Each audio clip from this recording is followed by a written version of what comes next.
pour faire comprendre ce que doit être la vie chrétienne. Jésus prend l'exemple de l'enfant. Il y a là de quoi surprendre.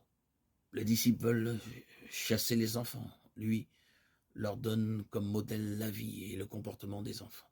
Matthieu 18, 2. Bien sûr, il ne nous demande pas d'en rester toute notre vie à un stade infantile, pas plus qu'il n'exige que nous ayons comme idéal l'innocence candide de l'enfant. Il est plus exigeant que cela. Regardez comment vivent les enfants, nous dit-il, comment, de façon toute naturelle, ils se laissent aimer et entretenir par leurs parents, dont ils sont totalement dépendants. Eh bien, c'est ainsi que le disciple doit se comporter, qu'il doit recevoir et vivre sa vie comme un don que Dieu lui renouvelle chaque jour. On pourrait illustrer cela par une anecdote que l'on apporte à propos d'un moine. Un jour, il jouait au ballon avec ses garçons.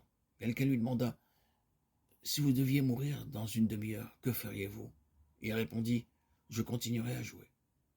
La simplicité de cette réaction, qui est celle du véritable disciple, doit se manifester particulièrement dans les difficultés, les conflits qui opposent les hommes les uns aux autres. Si quelqu'un commet une faute à son égard, le disciple pardonnera sans compter, renonçant à la vengeance et à la violence.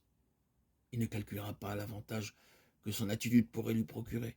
Il ne se demandera même pas s'il sera payé de retour. C'est pour l'amour de Dieu qu'il se montrera bon. Jésus, logique jusqu'au bout, exige que nous aimions non seulement ceux qui, à l'occasion, s'opposent à nous, mais encore ceux qui sont nos ennemis. Prouvez à vos ennemis que vous êtes vraiment bons pour eux, que vous les aimez. L'amour que Jésus réclame de nous n'est pas une nouvelle manière de faire pression sur les autres, ni une méthode astucieuse pour les réduire finalement à notre merci.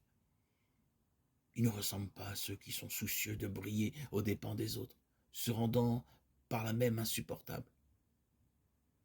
C'est un amour qui ne se recherche pas lui-même, mais qui, au contraire, est tout entier tourné vers Dieu, car il est de la même nature que le sien.